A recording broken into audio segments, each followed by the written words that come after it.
Assalamualaikum warahmatullahi wabarakatuh.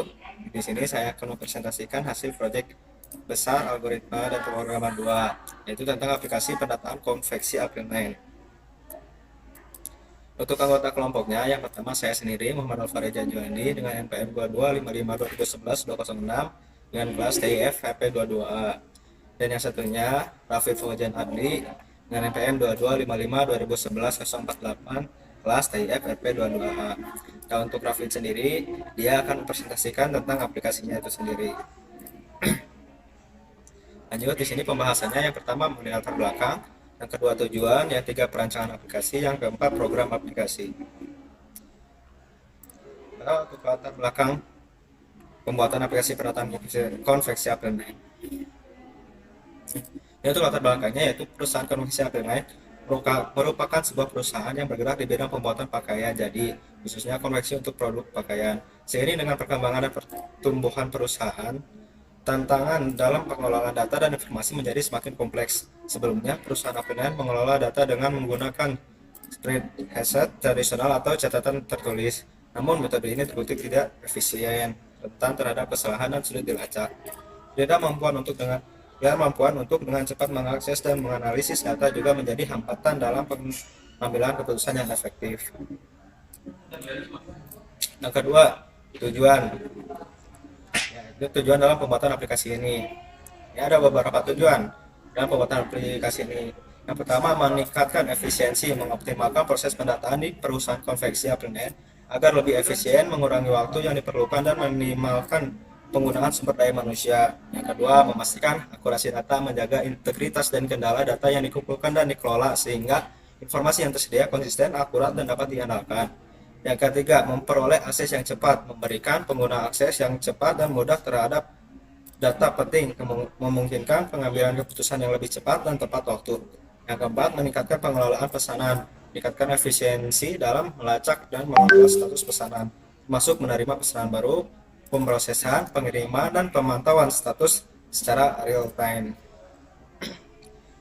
Yang kelima, optimalisasi manajemen and inventaris, mengelola inventaris bahan baku dan barang jadi dengan lebih efektif untuk menghindari kekurangan atau kelebihan persediaan yang dapat mengganggu produksi dan pengiriman pesanan. Yang ketiga, perancangan aplikasi. Dalam perancangan aplikasi, yang pertama adalah analisis kasus, menentukan fitur pada aplikasinya. Yang keempat adalah flowchart dan pseudocode, yaitu susunan langkah dan algoritma pemrograman aplikasi. Yang ketiga ada mockup, konsep desain aplikasi. Yang pertama untuk flowchart ada from login dan pseudocode-nya. Yang pertama, jika user input dan password input kosong, tampilan pesan masukkan username dan password. Yang kedua, jika user input kosong, tampilkan pesan masukkan username. Yang ketiga, jika password input kosong, tampilkan pesan masukkan password. Yang keempat, jika user input sama dengan admin dan password input sama dengan 123, tampilkan pesan login hasil. Nah, jadi di sini untuk user sementaranya yaitu admin dan untuk passwordnya itu 12 sampai 5. Maka ada tampilan login hasil. Yang kelima, tampilkan menu utama 1. Jika from login telah berhasil dan username dan password telah sesuai, maka akan masuk ke menu utama. 6. Jika user input tidak sama dengan admin, tampilkan pesan username salah, selain itu tampilkan pesan password salah. Dan yang keenam sendiri, yaitu jika kita salah menginput username maupun password, maka akan ada muncul tampilan password salah. Nah, untuk mockupnya sendiri seperti ini ya. Nah, jadi yang level 1 itu adalah nama konveksinya sendiri, level 2 yaitu login, level ketiga password. Yang ini untuk text field untuk memasukkan username ataupun password. Yang keempat ada button mulai dan exit. Nah, ini untuk menu utama. Yang pertama, pemilihan form ada 1 menu master, 4 menu pemesanan, 3 menu laporan. Nah, di sini untuk pseudocode-nya.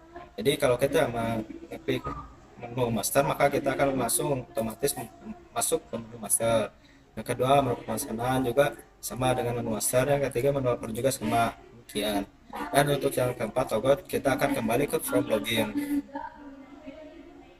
Nah, untuk mockupnya sendiri seperti ini. Nah, untuk level 1 ini akan menjadikan logo perusahaan, untuk level 2 akan nama perusahaan, yang button 1 menu master, button 2 pemesanan, button 3 laporan, dan button keempat logout. ini untuk menu master ya. Jadi dalam menu master ini akan ada dua form. Yang pertama form bahan, yang kedua pelanggan. Nah, jadi ketika kita klik form bahan, kita akan otomatis masuk ke form data bahan. Dan untuk pelanggan, kita juga akan otomatis masuk ke form data pelanggan. Dan ada tombol kembali, maka kembali ke menu utama. Untuk mockupnya sendiri seperti ini. Untuk tampilan mockupnya.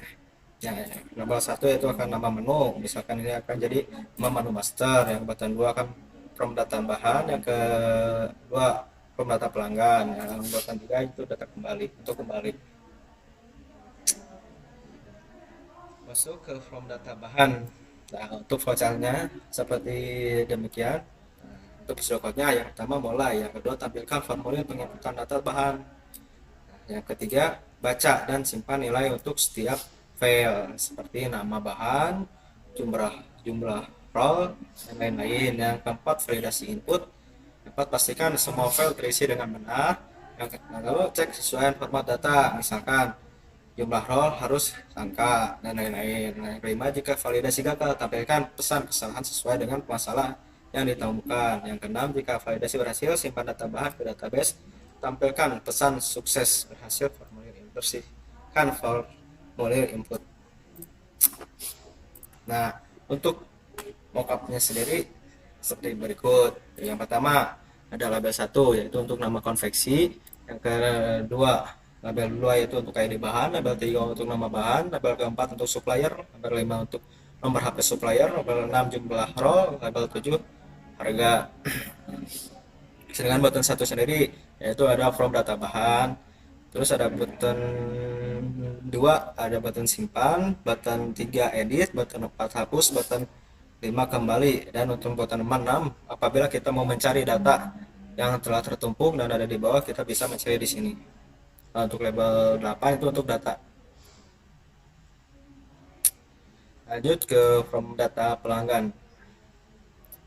Untuk form data pelanggan tidak jauh berbeda ya sama data from data bahan, yaitu untuk prosedurnya yang pertama mulai, yang kedua tampilkan formulir penginputan data pelanggan, yang ketiga baca dan simpan nilai untuk setiap file, nama pelanggan, alamat kontak, dan lain-lain.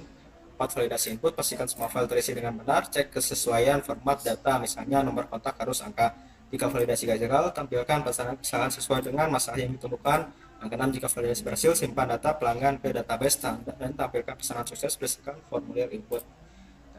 Itu untuk form data pelanggannya.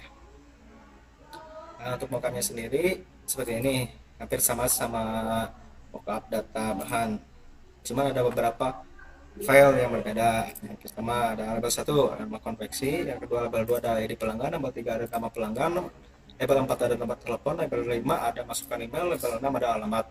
Button 1 ada button untuk pelanggan, button 2 button simpan, 4 hapus, button 5 edit, button 6 kembali. Dan untuk button 6 sama kayak tadi ya, untuk mencari apabila ada data yang tertumpuk. Dan untuk label 7 yaitu ada data. Nah, untuk menu pemesanan seperti ini untuk flowchartnya, yaitu jadi menu pesanan itu ada satu form, yaitu ada pesan produk. Jadi kita klik pesan produk, maka otomatis kita akan dialihkan ke form data pesan produk, lalu ada kembali untuk kembali ke menu utama. Untuk mockupnya sendiri sedemikian rupa. Yang pertama adalah label 1 yaitu menu pemesanan, button 1 yaitu pemesanan, kita akan otomatis ketika kita mengklik button 1 akan otomatis kita masuk ke form data pemesanan. Yang ke button kembali yaitu untuk kembali ke menu utama. Untuk form data pemesanan untuk wacana sedemikian rupa ya. Untuk pseudocode-nya yang pertama ada mulai, yang kedua tampilkan formulir pemesanan barang, yang ketiga baca dan simpan nilai untuk setiap file, nama barang, jumlah barang, harga, dan lain-lain. Yang keempat ada validasi input, pastikan semua file terisi dengan benar, cek kesesuaian format data, misalnya jumlah barang harus angka, dan lain-lain. Jika validasi gagal, tampilkan pesan kesalahan sesuai dengan masalah yang ditemukan. Yang keenam, jika validasi berhasil, hitung total harga pesanan dan tampilkan konfirmasi pesanan kepada pengguna. Yang 7, jika pengguna setuju untuk pemesanan, simpan data pemesan ke database. Yang Lalu tampilkan pesanan sukses, lalu bersihkan formulir input. Yang 8, jika pengguna tidak setuju, batalkan pesanan, tampilkan pesan membatalkan pesanan. Untuk pengungkapnya sendiri saya demikian upaya. Yang pertama ada label 1 nama konveksi, label 2 ID pesanan, label 3 ada nama pelanggan, label 4 ada nama bahan, label 5 ada sisa bahan, label 6 ada penggunaan, label 7 ada jenis pemesanan, label 8 ada ukuran, label 9 ada warna, label 10 ada harga, label 10 ada total, label 11 ada total pesanan, label 12 ada bayar, label 13 ada sisa pembayaran. Untuk label satunya yaitu ada nama konveksi. Di label 2 ada button lanjut ke button, ada button 1 ada refresh ya, button 2 ada simpan, button 3 ada edit, button 4 ada hapus, button 5 ada kembali. Dan untuk button 6 sama seperti tadi ya, data barang itu untuk mencari data yang tertumpuk apabila data sudah banyak, agar kita lebih singkat itu untuk mencari data. Untuk label 14 sendiri itu akan ada muncul tampilan tabel data. Next ada yang terakhir ada menu laporan. Untuk flowchartnya dengan lupa untuk pseudocode-nya, pertama mulai yang sudah tampilkan menu pencetakan atau lihat laporan, lakukan operasi sesuai dengan pilihan pengguna cetak laporan atau tampilkan dalam tampilan laporan dan selesai. Jadi untuk menu laporannya yang pertama kan ada pilihan form ya, untuk satu laporan H. Jadi ketika di mockupnya, nah untuk mockupnya seperti udah bagian apa ya. Nah yang pertama kan ada button 1 yaitu pemesanan. Jadi ketika kita ngetik pemesanan akan ada muncul data-data pesanan yang bisa kita cetak dan di print. Nah untuk button 2 juga bahan sama seperti lupa, akan kita bisa dicetak untuk tampilan dan laporannya. Nah untuk selanjutnya itu ada ERD, Entity Relationship Diagram. Untuk pertama identitasnya itu ada pelanggan. Untuk primary key-nya yaitu ID pelanggan. Untuk atributnya ada nama pelanggan, kotak pelanggan, email pelanggan, dan alamat pelanggan. Lalu hubungan antara pelanggan dan pesanan yaitu adalah satu many, yaitu ketika pesanan di pelanggan bisa memesan banyak kepada untuk pesanan. Untuk atributnya sangat banyak, diantaranya ada total pesanan, total harga, bayar, sisa pemesanan. Dan untuk primary key-nya ada ID pesanan dan ID pelanggan, ID bahan.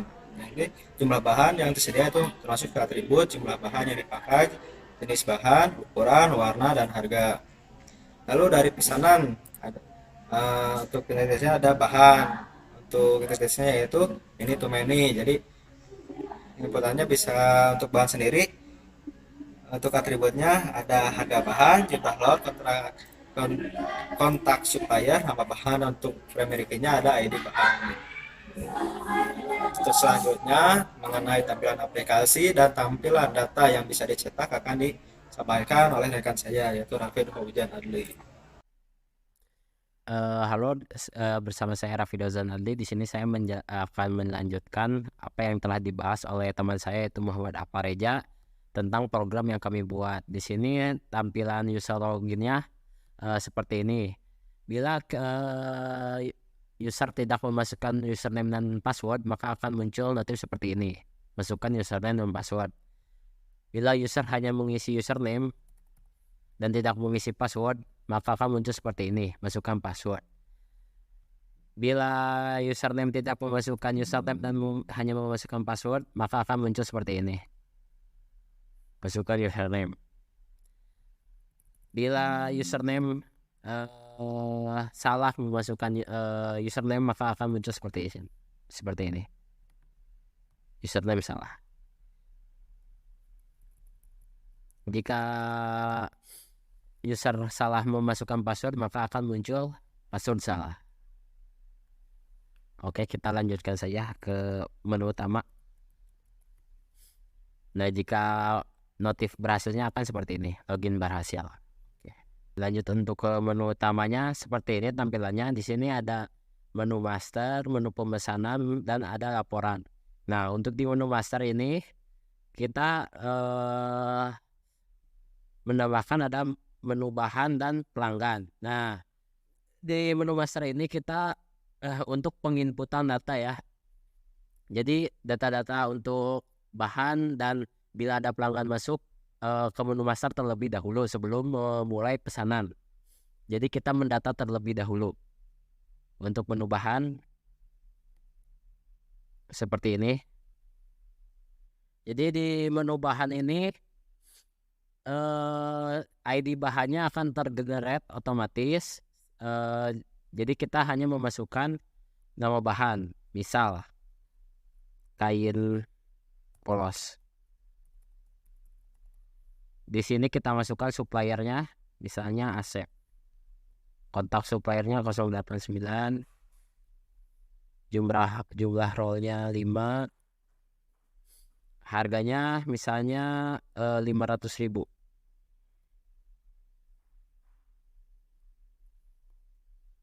Simpan. Nah, data akan tersimpan di sini. Dan untuk mencarinya bisa kita ada tombol cari di sini. Bisa kita mencari kain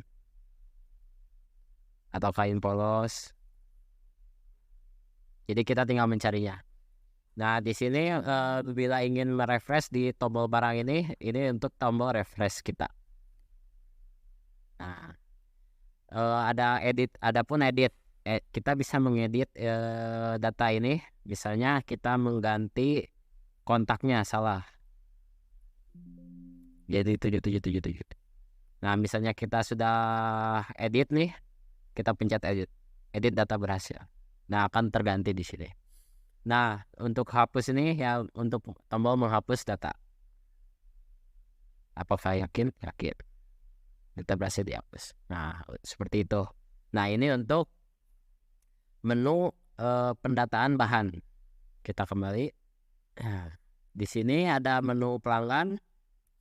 Menu pelanggan pun hampir sama. Di sini untuk menginput data-data pelanggan. Misalnya data pelanggannya bernama Azka. Nah, di sini ada nomor teleponnya, emailnya, alamatnya. Ya udah. Lalu kita simpan. Nah, data pun bisa diedit di sini. Misalnya data Asep ini diganti namanya menjadi Udin. Kita pencet tombol edit data berhasil. Nah, data akan terganti. Di sini pun bisa ada tombol cari, ini pun tombol refresh, dan ini bisa menghapus data. Oke, seperti itu. Kita kembali.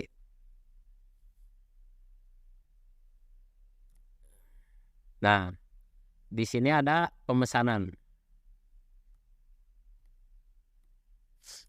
Untuk pemesanan ini cuma ada satu. Untuk pemesan barang. Bentar.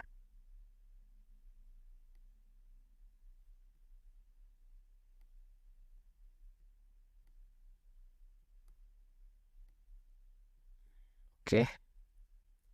Nah, untuk pemesanan ini ID pesanannya tergenerate otomatis. Nah, dan nama pelanggan dan nama bahan ini kita mengambil dari database secara langsung. Misalnya nama pelanggan yang kita sudah input tadi ada Abah, ada Rafid, ada Udin. Misalnya kita ambil Udin. Misalnya kita ambil kain cotton. Nah, di sini akan muncul jumlah bahan yang tersedianya berapa. Misal kita memakai bahannya 4 di sini. Dan untuk jenis pesanannya misalnya baju polos. Ukurannya XL. Warnanya merah. Untuk harga per piecesnya itu misalkan 20.000. Total pesanannya misalkan 10 biji. Nah, untuk menghitung harga dan total pesanannya kita hitung, kita pencet ini proses. Nah, muncul total harga dikali total pesanan. Nah, misalnya kita pembayaran nih. Jadi di kata ownernya di konveksi ini kita bisa untuk berhutang. Jadi misalnya kita bayar dulu sekian atau berapa.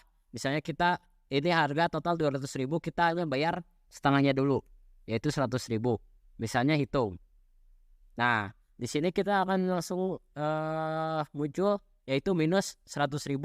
Berarti pelanggan Udin ini memesan barang baju polos itu masih sisa pembayarannya masih yaitu 100.000, minus 100.000. Oke. Setelah itu kita simpan. Oh ya, ini kan jumlah bahan tersedianya itu 8. Nah, kita bahan yang dipakainya 4. Setelah kita disimpan, data berhasil disimpan, kita refresh dulu. Nah, datanya sudah tersimpan ya. Kita pattern. Nah, pattern pun akan di database yang di bahan tuh akan berkurang sesuai bahan yang telah dipakai. Seperti itu.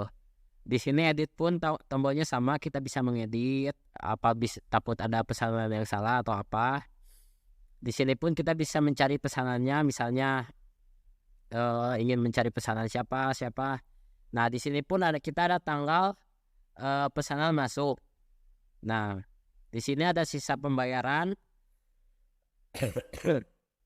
ada bayar, total harga dan semuanya.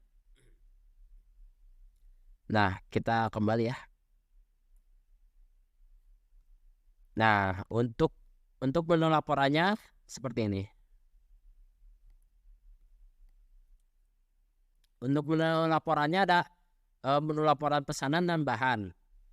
Untuk pesanan, jika dipencet akan muncul untuk mencetak pesanan. Nah, akan muncul Jasper reportnya. Jadi jika si owner ingin mencetak laporannya, bisa langsung kita cetak melalui Jasper report, tanggal pembayarannya dan sekian-sekiannya sudah terinput. Jadi langsung tinggal cetak. Untuk bahan pun sama ya. Paling sekian dari presentasi kelompok kami. Mohon maaf bila ada tutur kata yang salah. Jadi sekian untuk presentasi aplikasi kami. Wassalamualaikum warahmatullahi wabarakatuh.